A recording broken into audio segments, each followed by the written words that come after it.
Ladies and gentlemen, welcome back to another episode of the Koop'd podcast.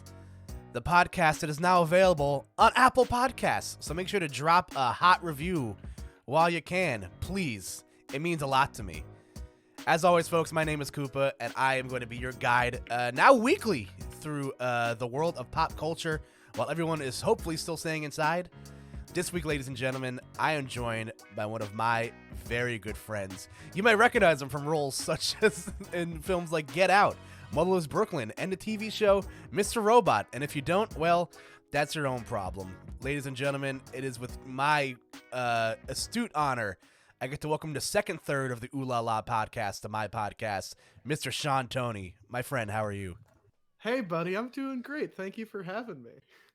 I'm so excited about this. You'll Number have one, to pardon me. I am currently writing the first review of the Koop'd podcast on Apple Podcasts right now.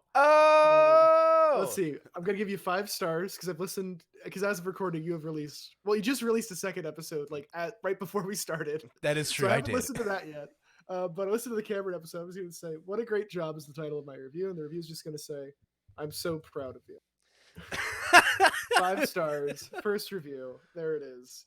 So far, you're at a 100% 5-star review average. Oh man! Then next, the Letterman show. Oh wait, I mean, yeah. You know what? It's been too long that David Letterman's gone unchecked. yes. Oh man, That how is are you my- doing, man? I'm doing good. I'm doing very, very well. When it came to people who I wanted to talk to about certain things, on this podcast, you were definitely someone that was at the top of my list. And of course, I got to keep everyone honest. Sean, I have to ask the pressing question: are we friends? I would absolutely say we are friends. That's good. That's good. It's funny because in Cameron's episode, he talked about how quickly you act to our, for lack of a simpler term, our Facebook group chat, which is just this like hub of like our friend group, kind of centered around there. But no, you it's funny because like I met you through Cameron, and you have quickly became one of my closest friends. And no, I was thinking about it earlier, like you're someone that I fully intend on having around for the rest of my life, as long as you don't mess this thing up. And yeah, no, man, you're No a very pressure. close friend of mine. I mean, I talk to you almost daily, and we play video games on the weekends together. Like that's I think I talk to you more regularly than some members of my family.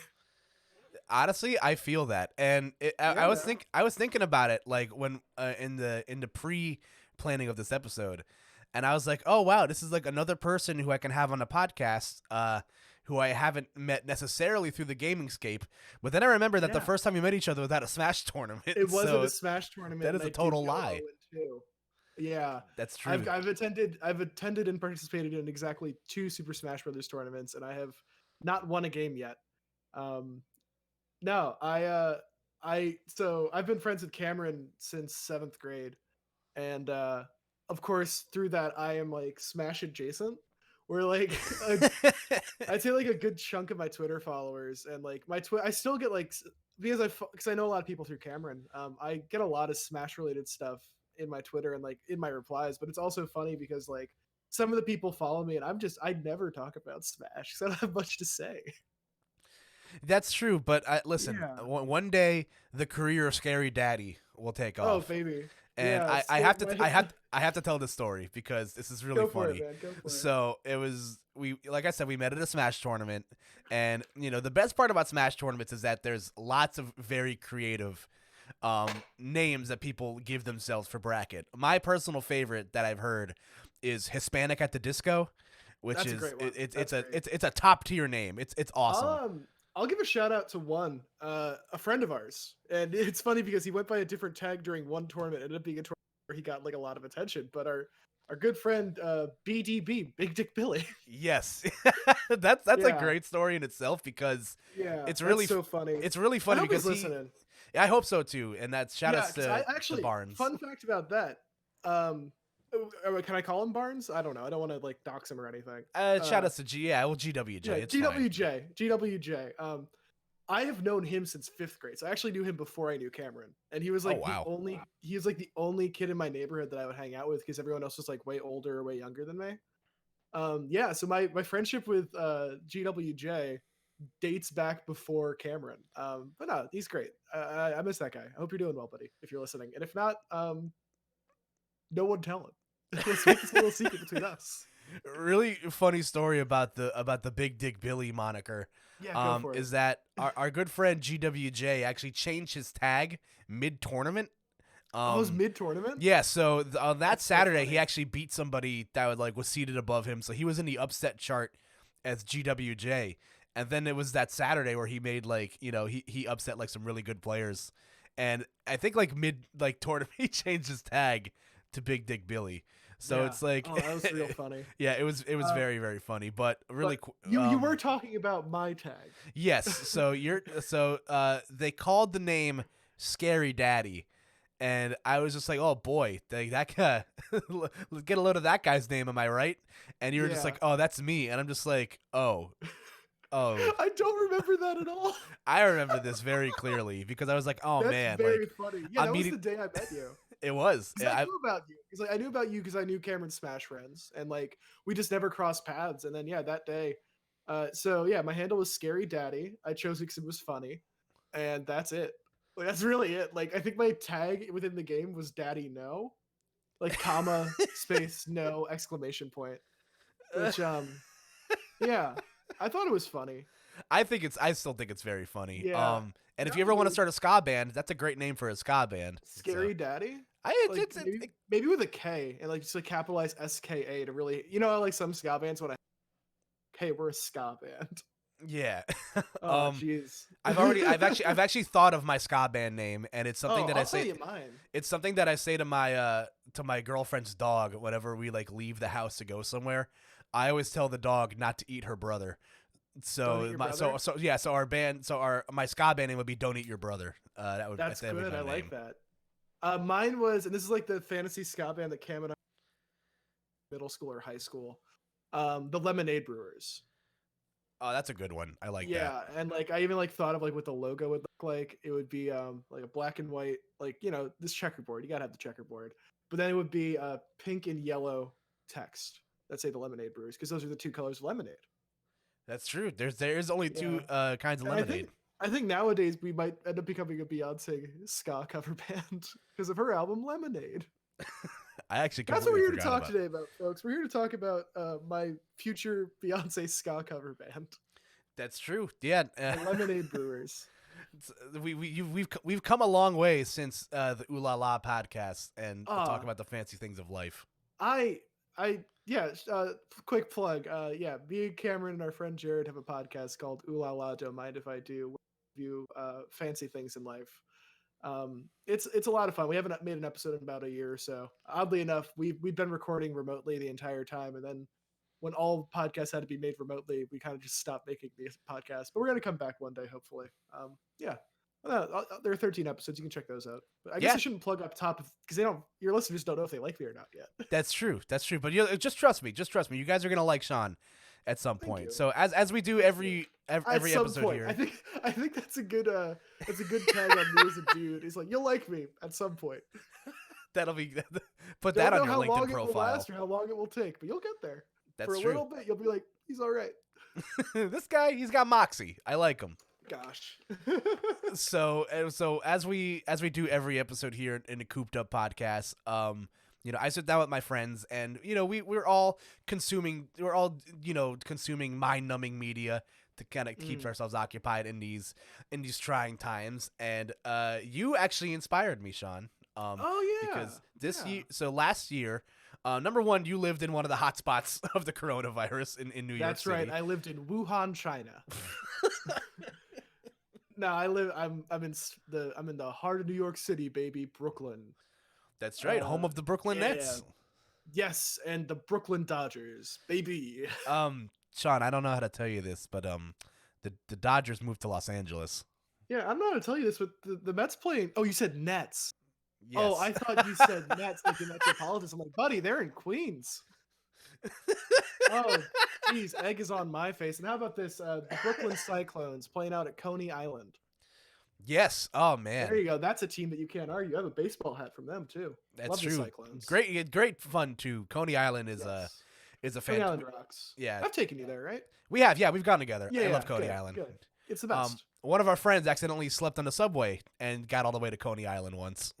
That's very true. That was the tricky thing. Before I don't want to go too. I want to derail it. But yeah, one of my old roommates, Austin. Hey, buddy. We lived pretty far deep into Brooklyn, and we were on the D line. And if we were like, I'd say about 20 minutes away from Coney Island by train, and if you missed our stop and you just rode it to the end of the line, you got to Coney Island. And I think that happened to him one time where he just he fell asleep on the train and woke up at Coney Island and had to take it back about 20 minutes to get off the train. Yeah, I actually I truly love Brooklyn though so much. I love Park Slope, I love Sunset Park, I love Coney Island, and I love the D train. I do too when it chooses to run, but that's a podcast for a different day. I haven't taken the D train in like 4 years. That's not true. Probably 3. Whatever. Must be nice. But we are gathered here today because, like I said, Sean inspired me at the beginning of this year because last year, in our Lord's year, 2020, you watched 100 movies for the first time that you've never seen before.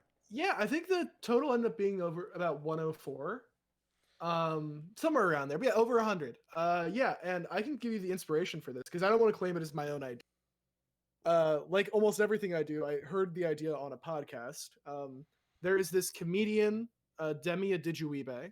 I think his handle on everything is @ElectroLemon. Incredibly funny person. Wonderful follow across the board on like every social platform. He brought it up, I think, about 3 years ago that he didn't watch enough movies, or new movies rather, and he wanted to set a goal to watch 100 movies he had never seen before in a year. And I heard that idea. I'm like, I should do that. And I tried it a couple years. I got it to like 40 or 60. I never really finished it. But then this past year, yeah, I just was like, well, I have literally no reason not to do this. And I sat down. I think I watched 104 movies I'd never seen before. Demi also not in succession, not like yeah, no. This is spread out over 365 days. 366. It was a leap year. Yes, that's true. I forgot about that. Demi also formerly the host of a podcast that I really liked, Punch Up the Jam. Punch Up the Jam. With Mio Brado. Great podcast. I think that just ended for good because Mio just left the podcast. I did, and I'm very, very sad about it because it was a great part of my week. Honestly, it was a miracle that podcast could work every week because they produced a full song every single week. That is an insane amount of work, and they were all so funny. Miel and Demi are just wonderful, wonderful people. From my consumption as a fan, I can't say anything about them. I don't have a parasocial relationship with them. No, they're great. Demi is genuine. But anyway, without making this into a podcast about other podcasters, I took on this challenge. I use this website called Letterboxd, which if you're into movies, if you're into film, you might know about it. But it's a social media platform where the whole purpose is logging what you watched. And if you want to, you can rate or review it. And I did that. And it was a lot of fun. I mean, I think in years prior, I had started to get more into movies, specifically when like MoviePass came out and was like, hey, we're doing this. And it was very apparent that like the model of MoviePass was built to fail. And I, like many other people, were like, I'm going to ride this thing into hell. And I signed up for MoviePass and I saw a lot of movies. I was there until the dying day. I signed up for MoviePass, I think, at the worst possible time because I think maybe like the month I got it, it went under, which made me very upset. I'll tell you what, man, it was great because I saw it right around the time where you had to start showing up, being like, I have a MoviePass and you can get in. But no, I saw a lot of great movies with MoviePass. I think it was around like 2017 when that happened. A lot of great movies that year. No, for sure, and that's a great transition here because I to Sean, I have a couple of movies here that I've watched. Now, some of them we've both watched. Let's hear it. Yes. But there's a couple of movies that I watched, particularly because A, I wanted to see them, B, they were available, and C, I knew that you have seen them and that you wanted to talk about them. And since we're on the subject of 2017, I'm going to be leading off with the first new movie one of the new movies I watched this year for the first time. It is the 2017 Academy Award nominated film Lady Bird. Oh, one of my favorite movies. I love Lady Bird. Isn't it so good? It was phenomenal. I think that might have been a MoviePass movie.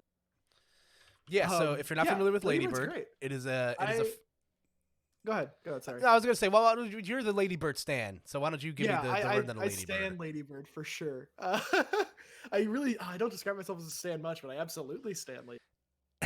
No, it's Greta Gerwig I think it's a directorial debut. Yes. Stars Saoirse Ronan, Beanie Feldstein's in it. You got Lucas Hedges and that no good, untrustworthy Timothy Chalamet. I'm starting to beef with Timothy Chalamet. I don't trust that kid. No, it's just a really, really nice coming of age movie. And it's a very interesting thing where it is a period piece of the year 2001, 2002. Yeah, I was actually just gonna say that. Yeah, It isn't was that so cool, though? Like, they nailed it. yeah, like it was really weird for me to see, like, because the movie starts and like I'm not sure like how like what year the movie set it. I'm just like, how Yeah. like is it like the 90s? Is it like the 80s? But then you find out, when they have a New Year's celebration that it's happening in the ripe year of 2002.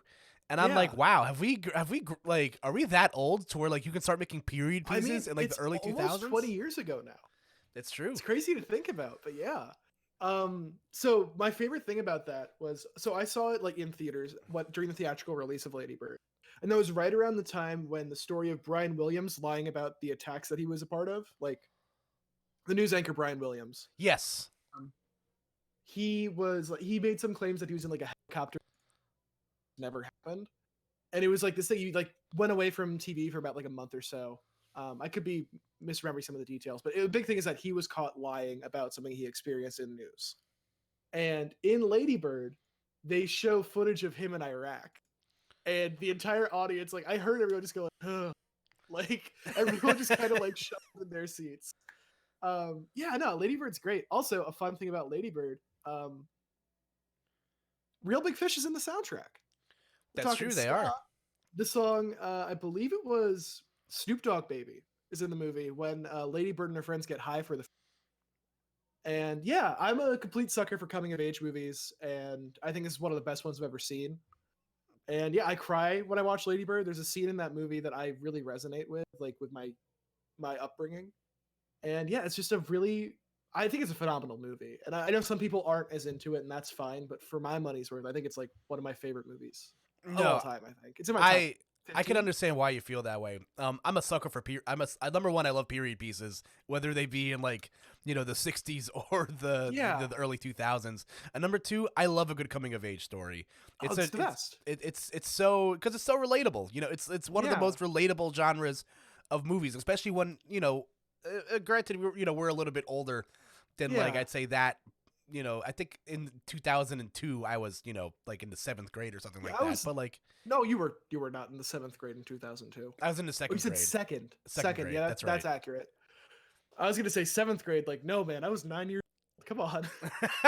That's very true. But yeah, no, it's just it's great. Like the movie's not it's uncomfortable at times, but like it's also like heartwarming at times, and like it never like teeters on like one side of that for too long. Like it's just it's just like I feel like at no point in the movie was I sitting there thinking I'm bored. And I think that's I've heard this thrown around a lot, but like that's the ultimate thing a movie should not be, is boring. Like if you can't hold the audience's attention, you've kind of failed as a filmmaker. And you could dispute that. I think there are like some cases where like that's okay, but I mean ultimately I think as a movie watching thing, like, people talk about like, I bad movies, like people say like, oh, The Room, it's the worst movie ever made, and it's like, well, I get why someone would say that, but also it's like you can watch it. Like, you can sit down and like enjoy it. And I think if you're entertained, then the movie can't be the worst movie ever made. That's at least my take. No, I totally agree with that. Yeah. The movie was awesome. My favorite character in the movie is the football coach turned to theater director. Oh my god, he was so good. So the scene that kills me is I think it's the scene where Lady Bird has the conversation with her. Give me a number. And she's like, they have this big fight, and the dad's just sitting there, like head down in front of the computer. That breaks me every time I watch it. I love that movie so much. Gosh. The dad's my favorite character. I mean, obviously, like Lady Bird, I have such a crush on the character Lady Bird. If I was in high school, I would have a crush on the character Lady Bird. Let me make that clear. No, Saoirse Ronan's wonderful, and I've like it's really kind of opened my eyes as to who she is. And I've been like going through movies and finding her and stuff. Like I just watched The Grand Budapest Hotel, and she's in that movie, and she's phenomenal in it. She's such a good actress. Love Saoirse. Yeah, no, absolutely fantastic stuff. No love for Timothy Chalamet. You heard it here first, folks. This is the Yeah, I'm podcast that'll starting start to the fight. beef. He lives in Brooklyn, Manhattan. Like he lives within 10 miles of me. The He's only ducking person, me. the only celebrity in Brooklyn I wish to run into is Michael Cera, which I Yeah, have. we've both done that now. Yeah, we both have 20 degrees of separation with Michael Yeah. Cera. So you tell your story because yours has to do with us seeing a movie. That's Topical. true. Just really quick. Me, Sean, and a couple of our friends, we went to go see The Incredibles 2 in Brooklyn. We saw it at the Alamo Draft House. What's that place? Great movie, a great theater. We Mhm. were leaving the theater, and I had forgotten something in the movie theater. So as I run back up to go get it, and as I'm running back down the stairs, I see a crowd of people like forming in the lobby, and there I see like all 5'6" of Michael Cera, like with his arm around a total dime, mind you, and like he's talking to this guy, and I like slowed down just enough to like recognize that it was Michael Cera. And as I get to the bottom of the staircase to catch up with everyone, I'm just like, guys, I think I just ran by Michael Cera. And everyone was like, what? Yeah, I saw Michael. I remember that very vividly, and I was like, "Should we go back and like say hi?" But no, we're not going to bother anybody. They're going to see a movie. I believe he was seeing the That's Mr. cool. Rogers documentary. Was that? Is that what he was seeing? I think it was, yeah. Was that the same time? Wow, I feel like that was earlier. I'll take your word for it. No, so I ran into Michael Cera the day that Biden won the election. Oh, that's correct. Yeah, I was walking around Brooklyn, like mask. Obviously, the entire like where I was walking around in Brooklyn, everybody had a mask on. We were in downtown Brooklyn, a friend and I, and we went down I think Fifth Avenue, and there was a band playing, like outside a restaurant, and like there's a big crowd of people looking around, like dancing and like celebrating. It was an amazing day, and I look over and I'm like, I think that looks like a guy who looks like Michael Cera in a mask. And I like watched him dance, and I'm like, oh, that's absolutely Michael Cera. And I like walked over to get a good look, and it was Michael. And yeah, I didn't bother him. But yeah, that was my Michael Cera story. I think yours is a little bit more interesting. Yeah, no, he's a really good dude. I love Michael Cera. He's such a good actor. No, I'm a fan for sure. So yeah, that was Lady Bird. I also want to throw this out there because I know you introed me with my IMDb. I want to give some context to that before people are just like, this guy's not Get Out. So one of my previous jobs was at a dailies post-production facility where every day the film shoots what they need to shoot for the day. Then they bring the footage over to our office, and we would sync up the audio and video. We would do some basic color correction, enter in metadata on the footage, and then send all that stuff over to the editors. So at every hour of the day, when you're making a movie during the week, someone is working on that movie. And that was my job for I think I was there for just shy of 4 years. And what I did for Get Out was they shot the alternate ending. Well, I know the actual ending of the movie in New York after they had wrapped, because the original ending, which is now the alternate ending, I'm going to conflate stuff, that ended up not testing well. And so they wanted to shoot another ending. And the ending ends up being where, spoiler alert for anyone who has not seen Get Out, the main character ends up killing the person that's holding him captive and getting away. And so they had to shoot that, and the actress Allison Williams was shooting the final season of Girls at the time, and they couldn't bring her back down to Atlanta because she was shooting Girls. And so they shot it up in New York, and they ended up using our New York dailies facility as the dailies place for the actual ending of the film Get Out. So and what I did there was I just archived the footage onto a hard drive, and I put it on my IMDb, and no one has taken it down yet. So that's what I did there. I did the same thing, or no, I did that for Mr. Robot as well, but then I also did something this for the film Motherless Brooklyn as well, which is I was the daily's colorist for some episodes of Mr. Robot. I did it for some days, and I did it for all of the movie Motherless Brooklyn. You can see my name in the credits on that one, baby. Hell yeah. And yeah, that was where I personally synced up the footage, did color correction, metadata, and passed it over to the editors. And yeah, so I got to work on a lot of cool projects. I think the one that I liked the most that I worked on, it was probably Get Out. It was absolutely Get Out. Get Out's one of the best movies I've seen. Yeah, it's a phenomenal movie. That's what I did. Also, Kyle, I before we hopped on this recording, I did go through my list of movies that I watched 20, and I came up with 10 movies that I saw for the first time that I could recommend to people. Ooh, okay. We'll do some. Let's do some rapid fire real quick. What are some Rapid fire. I'll go through it really quick. Go for it. Number one is the film Stop Making Sense, 1984. That was by Jonathan Demme. It's a Talking Heads concert film. It's the most fun I've ever seen captured in a movie. Next one I had was Portrait of a Lady on Fire from 2019. The best romance movie I've ever seen in my life. Great movie. It's so goddamn good. Third is Addams Family Values, the sequel to the Addams Family movie from 1993. Unbelievably funny. So good. Four is the 2020 film Palm Springs, my favorite movie of this past year. It's just incredible. It's so funny. I'll just end it at five. Last one I had was the 1977 Japanese House, which is on HBO Max, and it is such a weird movie. I loved it. Yes, and I've heard people say that if you like Parasite, you'll definitely like that movie. I would not give. I don't know if I would say that. It's a different vibe. It's very cool though. House is a fun movie to watch. Yeah, I've heard really good things about it. Now, House speaking is of 100% worth the watch. Speaking of HBO Max, there is another movie that I watched, Sean, that I know that you've seen. At least I think you've seen this movie. Now, it is a movie out of sheer uncanny valley and curiosity that I sat down and watched this. It is the 2020 animated classic Scoob.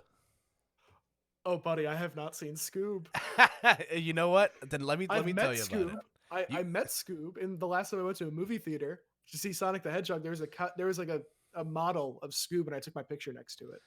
So I'll make this Tell one me quick. about Scoob, buddy. I gotta hear about Scoob.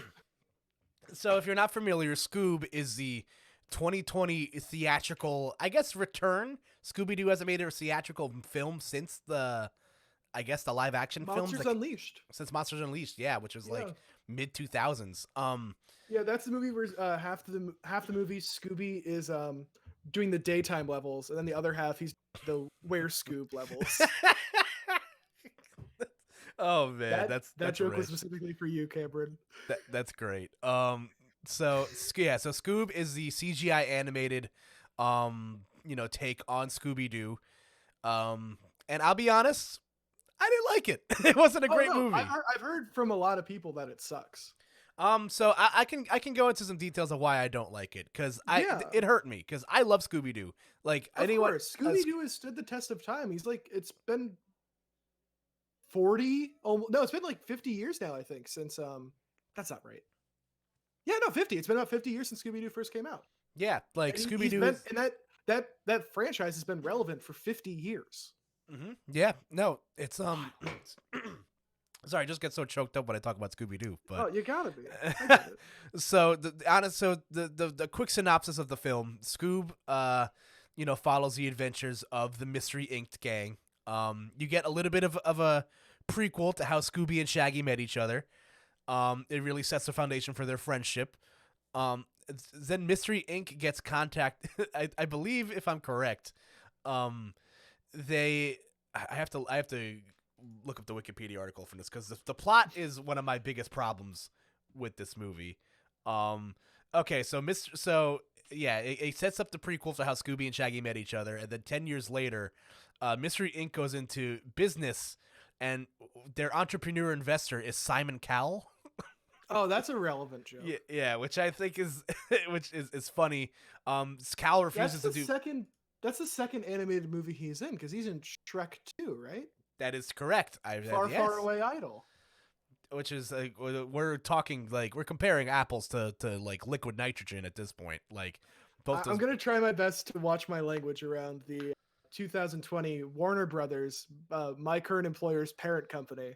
I'm positive. I don't think I'd actually get any kickback, but yeah, continue. Sorry. Yeah. So Simon Cowell refuses to go into business with Mystery Inc. while Scooby and Shaggy are involved. Wait, are they singing?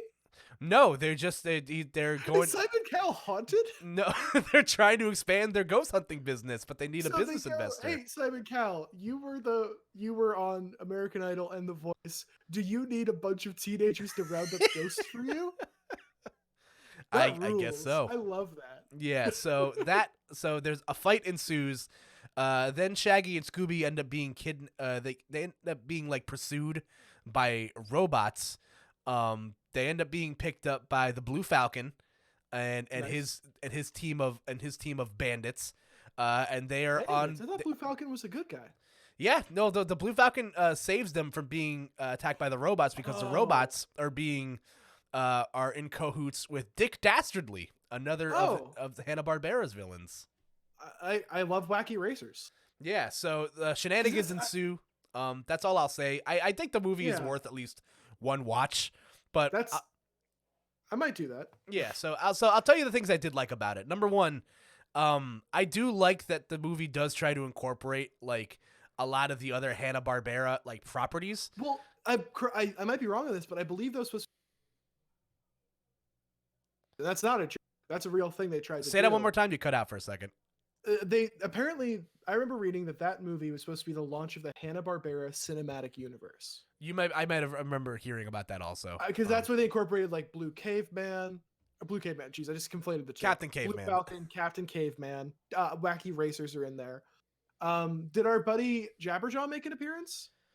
He does in the end credit.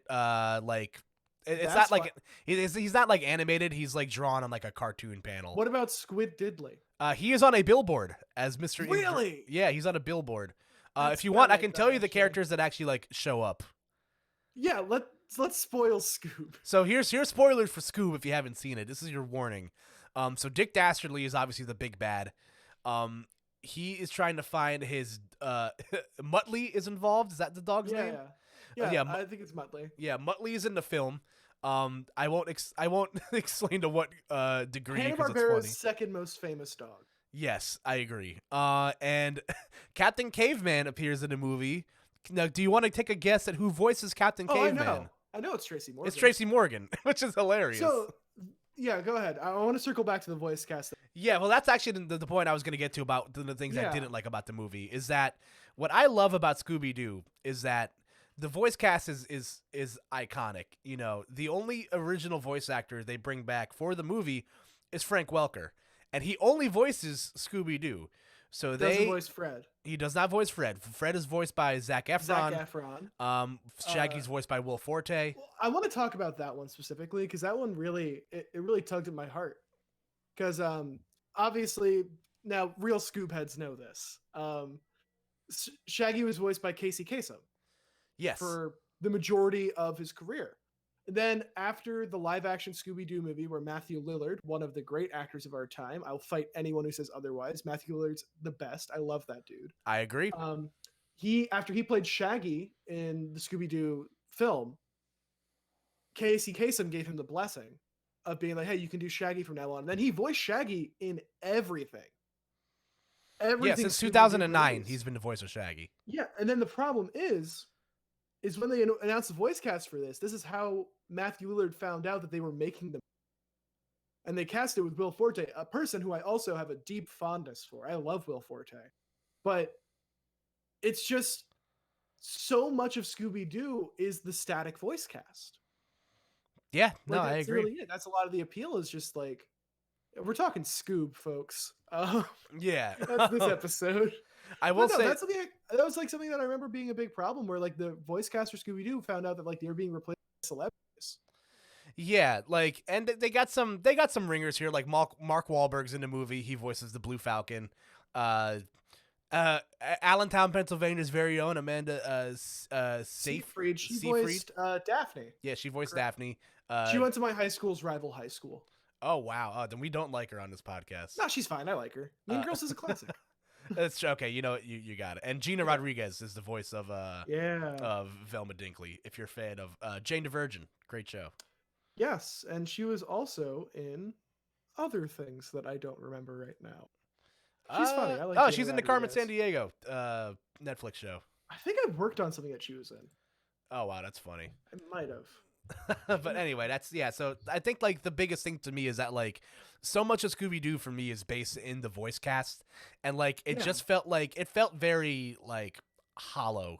It was very strange. Like I love, you know, like I said, I grew up with the classics, grew up with Casey Kasem, and then since Matthew Lillard and Frank Welker and all these other people. And I don't know, it just felt very like I didn't feel that connection. And also like a lot of the some of the writing is a little like corny too. It's a little like Yeah. too self-referential and stuff like that. Some of the So- jokes are like when the jokes are funny, they're funny, but some of the time I don't know, it just didn't work for me.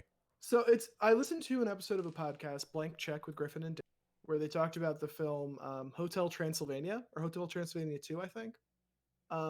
And Griffin Newman speaks at length about how Shrek changed animation for better and worse. And one of the things that made it for worse is Shrek was the first animated film that really put the voice actors above the characters, both in a literal sense in the movie poster, but also in the sense that like they were trying to bring people in with the voice cast instead of the fact that it was an animated movie. Because even if you look back Right. at the marketing of the original Toy Story, they never really pushed hard for like, oh look, it's Tom Hanks and Tim Allen. Because also at that time, not really too hugely like Allen was the bigger star at that time, Yes. I think. Because that's like before Forrest Gump came out or right after. Yeah, I think like Tom Hanks's IMDb run was like just kicking off in like It 1994. was going crazy afterwards. Then when they released Shrek 2001, they put on the movie poster Myers, Lithgow, Diaz, Murphy. And I think what's interesting, I think this again comes down to like possibly my speculation, movie production companies and like executive producers saying people want to go to the animated film for the voice casting rather than the story. And for Scooby Doo, people aren't going because it's like, oh, Zac Efron's playing Fred, I have to see this. People are going because it's Scooby Doo. Yep, I agree. Yeah. Yeah. I don't know. It seems like a big misstep, and I think I like the idea of a Hanna-Barbera cinematic universe. I hope that follows through. But yeah, I've heard little to no positive praise on Scoob. Yeah, like obviously, it's an animated movie, so like I'm still gonna have fun with it regardless. But like Yeah, the they're like very digestible. yeah, like the some of the writing was not great. The the ending is not like I don't know. It's like they like make a big deal about like the consequence of like what happens at the end of the movie, and then they just like completely like disregard what happens. I mean, I knew right. I figured it was gonna happen because it's an animated movie and it's a Scooby Doo movie. It has to have a happy ending, obviously. I will give praise for one thing before I move on from this to talk about some good movies. Yeah. Number one, do that. Tracy Morgan as Captain Caveman's hilarious. Number Tracy two, Morgan's the best. and number two, they recreate the original Scooby Doo intro as the intro That's for the a movie, lot of fun. which That's is a lot. awesome. I love that. Yeah, I love that. That's a nice thing to hear. yeah, and also like they all dress up in Halloween costumes in the beginning of the movie, and Yeah. yeah. I remember someone pointed out that in the trailer because they go into a haunted house and do trick or treat, but none of the kids have a trick or treat bag. They're just standing there in costume saying trick or treat. It's like, where do you want me to put that? Obviously in my hands because I'm an adult and I can carry it. If it was like Scooby and Shaggy, it makes sense. They could just unhinge that like a big old sandwich. Yeah, they make reference to the comedically sized sandwich multiple times, which is funny. Gotta. Yeah, like, it wasn't a complete watch, but I wouldn't watch it again. I do recommend watching it once though; it's a fun watch. All right, but let's talk about some good movies. all right, so we will. So it's really funny because in the podcast episode that just dropped today, me and my friend mentioned that my friend Glenn and we talked about how Studio Ghibli was one of our things that we kept ourselves busy with a couple of times in quarantine. Because the movies are now all available on HBO Max. I think it's the first time a lot of them are available on streaming, at least to my knowledge. You are 100% right. This is the first time. Yeah, I also I watched all of the Miyazaki films this past year. I just finished it this week, actually. I just watched The Wind Rises. So I'm glad you watched that because I also just watched that, and that's a film that I wanted to talk about because this film came out in 2013. I believe it might have been, was it nominated for an Academy Award that year? I think it might have been. It probably lost to whatever picture. I'm going to Google that right now. I got it. Keep talking. Right. I got it. So this movie came out in 2013, and I think at the time this came out, I remember this movie getting a lot of press buzz because it was like, I don't know what it was. I think it was around the time where like, releasing anime like films in theaters was like still kind of like deemed like risky. Like it's much more normalized now. So, circle back. It was nominated for an Oscar for Best Animated Feature Film. It lost to Frozen. That checks out. Yeah, it does. It does. But as far as Oscars and animated films go, the first animated feature film Oscar went to Spirited Away in 2001. Yep, that's true, and it's a phenomenal movie. One of my favorite movies of all time, and Yeah. let's talk about Wind Rises. Yeah, so The Wind Rises, it's it came out in 2013, like we just mentioned, and similar to like most like Ghibli like English dub movies, the cast is absolutely stacked. You watched the dub? I watched the dub. I did as well, and I actually I didn't know if I was going to get any flack for it, but I thought the dub was awesome. No, I always watch my the Ghibli movies dubbed because I always go back to the first time I watched Spirited Away, and I watched Spirited Away in English. So like that's how I commonly watch these movies. Is I like to watch them like dubbed and stuff. So there were because I haven't seen every movie. Is it Ghibli or Ghibli? I say Ghibli. I'll say Ghibli for the sake of consistency on this episode. Okay. So I haven't seen all the Ghibli movies, but I did watch every Miyazaki feature film, and that includes Castle of Cagliostro, the Lupin the Third movie, which so good. Yeah, I watched that movie in theaters. It's awesome. It's one of my. I'll get into it in a little bit. But no, there are only two films that I watched subbed instead of dubbed, and one was Castle of Cagliostro. The other one was Porco Rosso. But no, I watched them dubbed, and I think if anyone's on the fence, it's like I don't know if I should watch the dub of The Wind Rises. I want to make before we get into the cast. There's one specific scene that made me so happy that I watched the dub, and Werner Herzog, acclaimed filmmaker, voices a character in this movie, and he sings a song in German, and it's the first time I've ever heard Werner Herzog express joy, and I loved it. Oh my gosh, it was so cool. But no, the cast is incredible. So it's Joseph Gordon-Levitt is the main character. Yes. And his best friend is played by John Krasinski, which is hilarious. Now, did you notice who voiced I forget the main character's name. Unless their name is in the title of the film of Miyazaki films, I generally forget it. But did you see who played the young version of Joseph Gordon-Levitt's character? Yes, that is Zach Callison. Steven Universe. Yeah, crazy stuff. Wild. I was so excited when I saw that. And also, I guess one of the early love interests or something like that in the movie was voiced by I forget which one it is because they introduced a couple of women in this movie. But one of them is voiced by Emily Blunt, who is John Krasinski's wife in real life. I believe Mae Whitman also voiced this film, and William H. Macy does it, and I think Mandy Patinkin. How could we overlook Martin Short? Like Martin Short. Oh, like, did he voice his boss? Yeah, he's the boss. That's he crushed it. He crushed it. Big fan of Martin Short. I love Martin Short. I got a question for you on the greater Miyazaki scale. Yes. Since we're talking about dubs, what is your favorite performance in a Miyazaki film dubbed? That would be Billy Crystal as the fire in Howl's Moving Castle. It has to be Calcifer. It has to be Calcifer. So good. Oh my god, Billy Crystal crushes it in that. I'm gonna go. I like rewatch that movie at least once a year. It's my favorite Ghibli movie, so I love to watch it. So I did also finish my Miyazaki this week. Ooh, okay. Yeah. My favorite is Spirited Away. I think it's like objectively, like, from it. Like, I don't know if it's my favorite, but I think it's objectively the best Miyazaki film. My personal favorite though, I think it's Kiki's.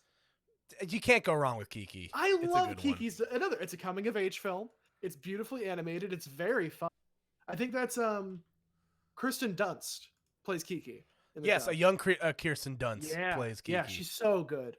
Then Phil Hartman is in that movie as well. Oh my god, he's so good in that too. No, he's amazing. The fact that like we can get because Phil Hartman taken away from us too soon, tragic story. The fact that he got to voice a character in a Miyazaki choice, it made me so happy. Yeah, and that movie is he voices the cat in that movie. Yes, that's another movie that's like stacked to the brim with like really one of the Lawrence brothers in that movie. He plays Tombo, Matthew Lawrence. So good, so good.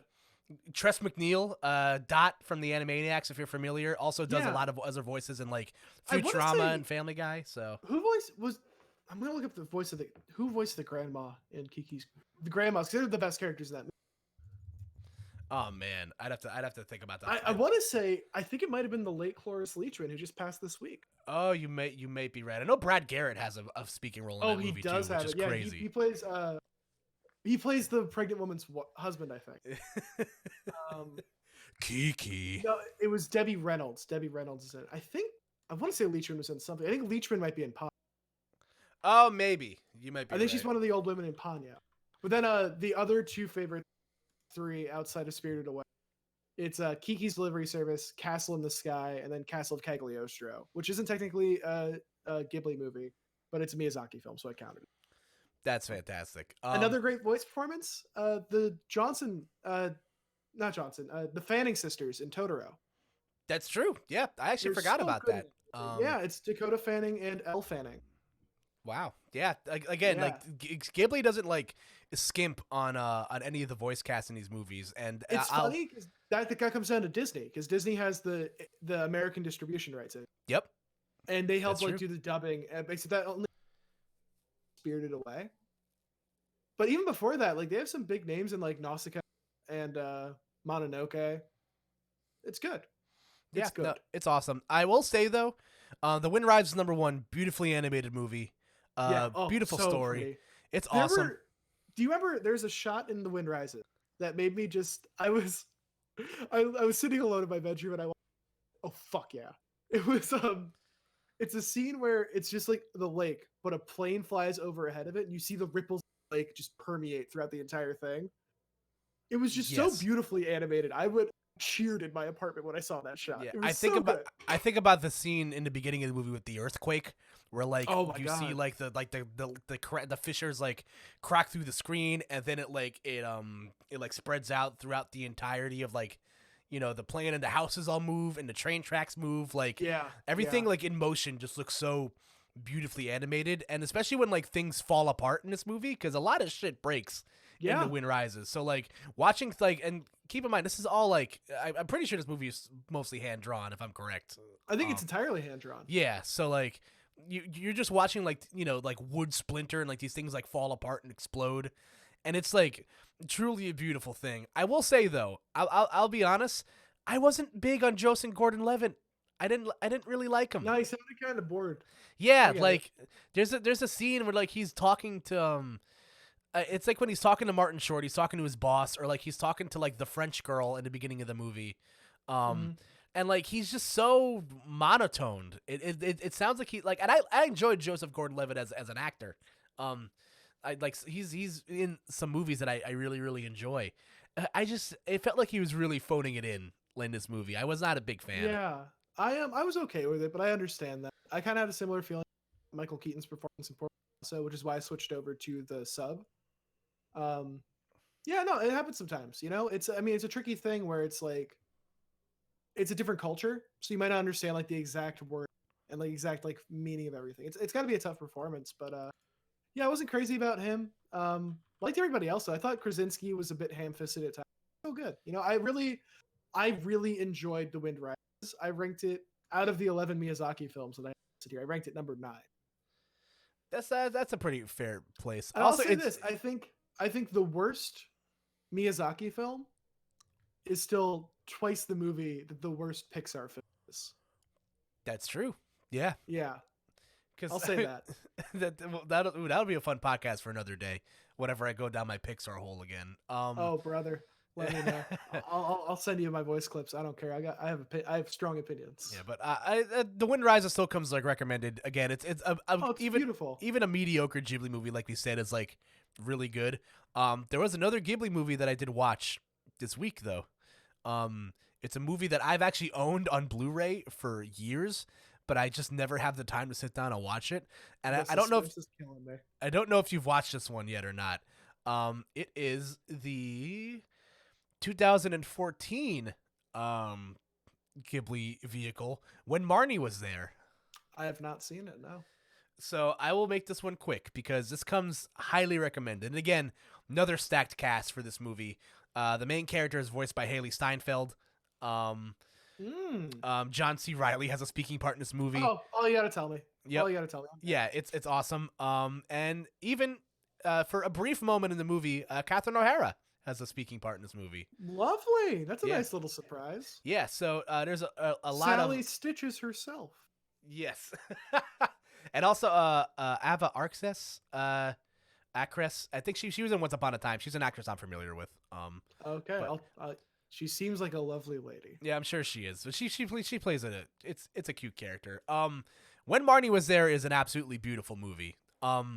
It's a movie that I remember. Again, it came out in a time where theatrically released anime movies was still kind of a niche thing. I don't know if it was nominated for anything or not. It came out in 2014, like I said. It's fantastic. The story is great. It's tells the story of a young girl who has she has like a health problem or something, and she moves to the countryside, with some family friends, and she loves to draw. There's a house, like an old abandoned house across the way of this marsh that she's living at, and there's a girl that appears in the window at that marsh, and this girl and the main character go on an adventure together. They learn about each other's. Some things are a little bit off here and there. It's a great feel good story. I cried at the end. Like I'm a very seldom crier in movies. I think I can count the movies that have made me cry on one hand. I would need your hands and then your friend's hands too for me. I love crying. It's one of my favorite things to do. Yeah, like I'm watching this movie late at night, and it made me cry. It's a beautiful movie. Is that the last movie that made you cry? Recently, yes, that I've watched. I think the last one that made me cry might have been the first Paddington film. Ooh, that's a movie I still have to go back and watch. It oh man, it was tears of joy. I want to make it very clear. You can have me on if you ever want to have me on again. I will. Too. I would love to. We'll definitely make a point to do that. So goddamn good. I love Paddington too. But this movie comes highly recommended. When Marnie Was There? Yes, and it was nominated for the watch list. It was nominated at the 88th Academy Awards. But it lost again to can you want to guess what movie this lost to? So this was a 2015 movie? It came out in 2014. So it honored the best films of 2015. Was it How to Train Your Dragon 2? No, it lost to Inside Out. Oh, that tracks. Yep, that was your Spotlight won Best Picture. Leo DiCaprio got his Oscar. Brie Larson won her Oscar that year, which was awesome. For Room. Yeah. Room. Yeah, that's a movie. I haven't seen it. I know it's gonna make me sad. I have not either. But I heard it's good. So yeah, this movie comes with the Koop'd Up seal of approval. All right. One of these days, I'll get that sound clip of Cameron saying "Koop'd Up" really loud and obnoxious, and I'll get this one then. Seal of approval. Perfect. I love that. We still got some time here. So what's some other stuff that you've been indulging in, that you want to talk about? Give me. Sure. I can throw out some more movies that I've seen this past year that really just like rocked my world. Go for it. Yeah. Even like this year. Well, let me talk about the movie that I watched. It's one I've seen before. I rewatched it. I watched School of Rock last night for the first time in probably 15 years. Oh, I was hoping you'd talk about this because I love this movie. It is like, it's so good.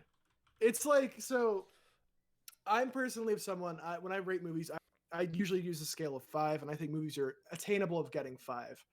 I put this one at 4.5. I really love it. I think maybe if I talk about it long enough, I'll bump. But it's just such a great movie. Like I think it does a really good job of like making it a family comedy in the sense that like it doesn't baby you. It doesn't treat you like a child for liking it. Like it doesn't make you feel stupid for liking it. Right. It's a simple story. It's very good. And I think like it just has amazing lessons in it. Like I love that Jack Black, it's like the perfect Jack Black, like straight up. It's so good. It's like his dream role. It's perfect for him. And he does such a good job of teaching and like teaching kids like his like lessons transcend like race and gender and size. Like that scene where he's in the hallway telling that one girl who doesn't want to sing because she's fat. She's like, "Are you kidding me? Like, look at me. Look at Aretha Franklin. Like, it's this amazing. It's an amazing scene. It gives me chills. Like, and it's also specifically, I was watching as we were finishing it up, like that last act of the movie, like them finally performing as the School of Rock. You can't ask for a better way to wrap up a movie. It's a perfect third act. Like, it all comes to fruition. It's the perfect ending, and the song rocks. It's Joan Cusack's incredible in it. The kids are incredible. They're all actually playing the music.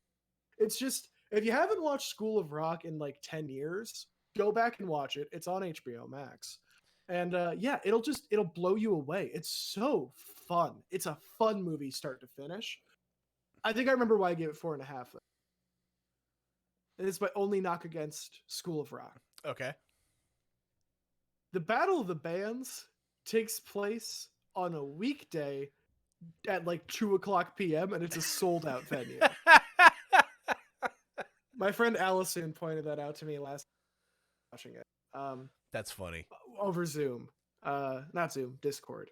But yeah, like that scene is like, it's crazy that it's like, there's no way that would happen. Like, but no, it's great. It's honestly like, it's just such a lovely movie. It's like top to bottom. It's just so much fun. Yeah, it's one of those movies. I mentioned this in a conversation we had about it yesterday. That yeah, it's one of those movies where like the key for me, like for a rewatchable movie, and I think most people like feel this way. I know I'm a big listener of the rewatchables from The Ringer. It's one of my favorite podcasts, and host Bill Simmons mentions that, you know, the key to a good rewatchable movie is that this movie comes on at any point. Like you could, like, it could be like the middle third, the end third, and you're there for the rest of the ride. So like, you know, if I'm coming in the middle of the movie where like Jack Black has to like bullshit his way through the parent teacher conference, and he's like, oh, you know, I've touched your kids and I'm pretty sure they've touched me. And like the reaction from that, like if I'm there and like, you know, I still have like you know, obviously like the performance at the end, you know, to look forward to. I'm there for the whole ride. And fun fact, I just looked this up. This was the highest grossing musical comedy film until which movie do you think took this over, Sean? Musical comedy. Can you give me the year? 2015. 2015 musical comedy. I'm going to guess the movie Sing, the animated film. You would be incorrect. It was Pitch Perfect. Oh, that makes sense. Which is one of my guilty pleasure movies. I'm a fan. I've never seen the Pitch Perfect movies.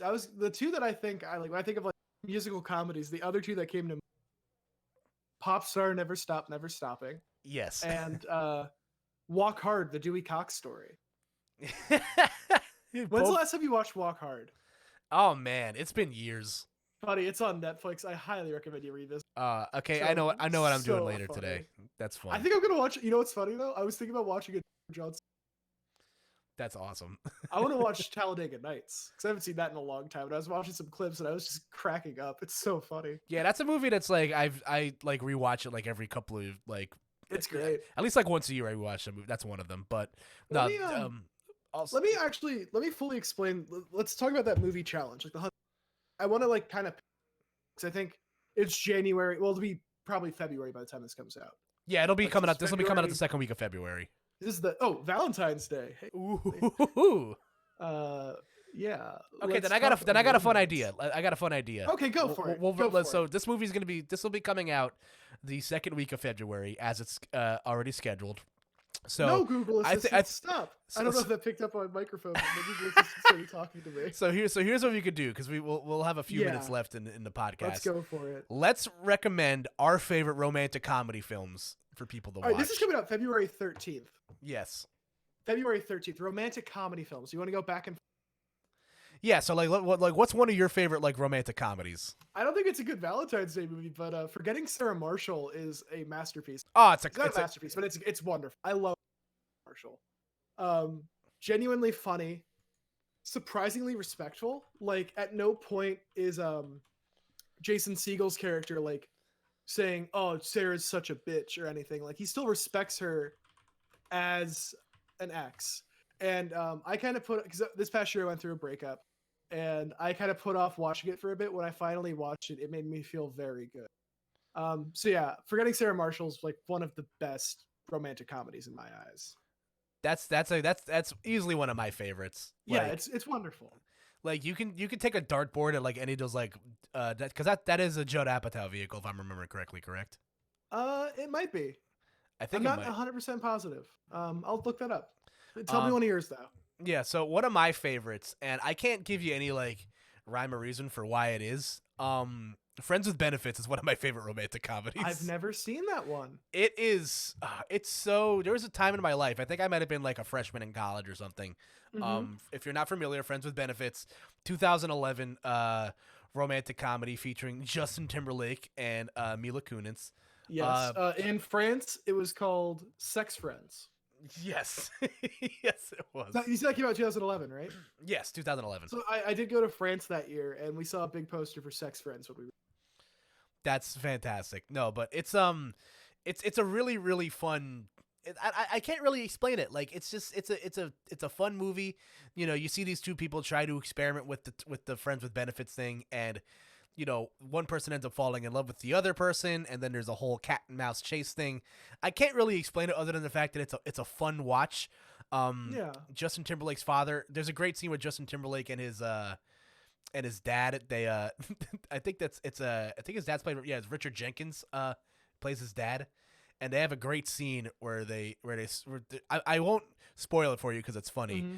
but they're eating food together in an airport, and it's very funny, and I highly recommend you watch it. It's a great watch. It's my personal favorite romantic comedy. That's a good one. I'll have to watch it. You sold me on it.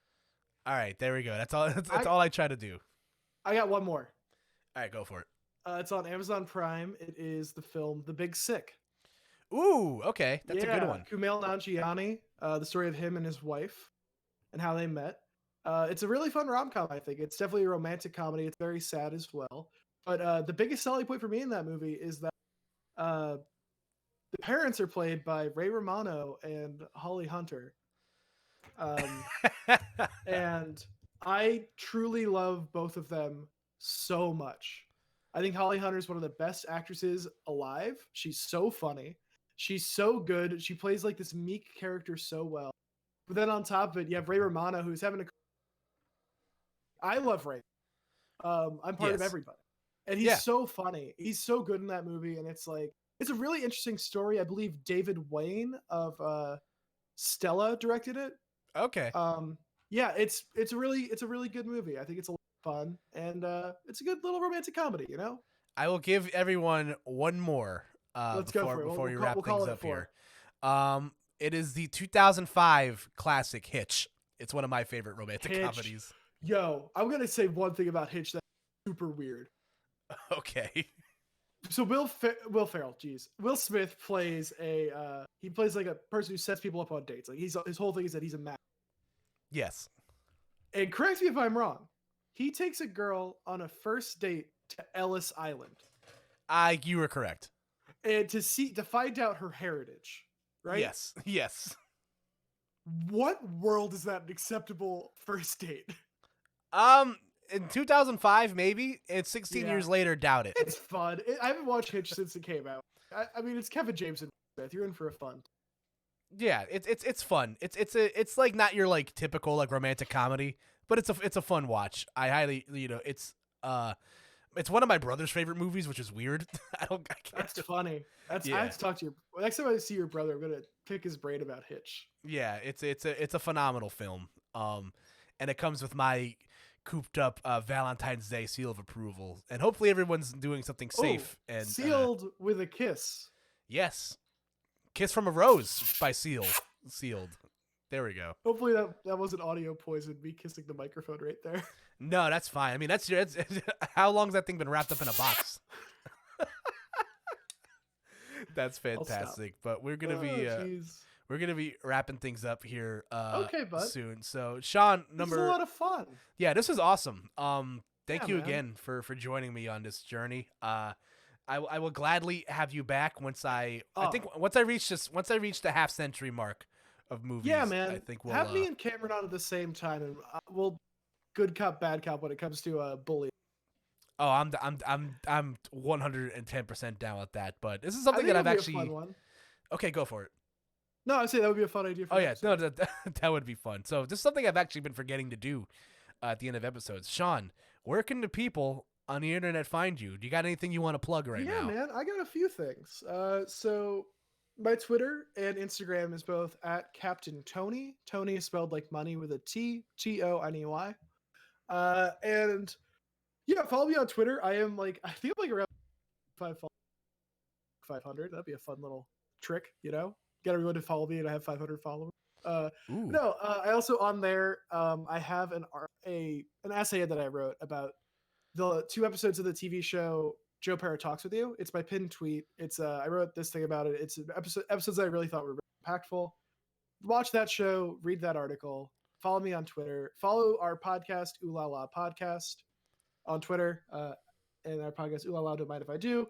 Podcast about the finer things in life. Me, previous guest Cameron, and our friend Jared talk about all kinds of fancy things from fashion to eating and everything in between. I guess really fashion and eating is really it. No, we haven't even. What am I saying? God. And yeah, Instagram at Captain Tony. I have a secret Instagram account where I post pictures of sandwiches I eat, called at Sandwiches I Ate. Do the 100 movie challenge, man. It's only February. 2 movies a week the entire year. Break 100. You go to 104. Like you can easily knock it out. It's never been easier to stream movies. Yeah, and I guess my last plug is fuck the Proud Boys, fuck the alt-right, and register to vote. Couldn't have said it better myself, friend. And we're gonna. Man. So the intro music will be. Oh, the outro music. wait. Oh no, I have one more thing. All right, go for it. Go back. Follow me on Letterboxd at Frogmans. Yes. That's all. And as my friend, thank you again. Thank you so much for having me, Kyle. This is a blast. Anytime, man. And of course, folks, you can follow me on Twitter at KoopaNJ, like New Jersey. Follow the podcast at Koop'd Up Pod on Twitter. Email us questions. That's something I need to start plugging more. Yeah. I'll start doing that more in advance. Email us questions at koopeduppod@gmail.com, and I will answer them live on the air for you. I'm going to email you one right now. Yes. Oh, man, I'm excited. That'll be on the... koopeduppod@gmail.com. Yes. Here it comes, baby. You'll be hearing that on my next episode. That'll be coming out in a few weeks. Some insightful questions. Yes. And also, like I said, we are available on multiple platforms: Anchor, Spotify, Google Podcasts, Apple Podcasts.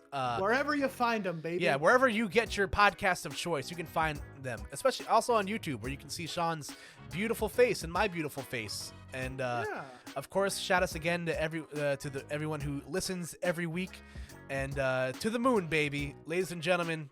We'll be seeing you guys. We'll be seeing you guys next time. Have a wonderful weekend, ladies and gentlemen.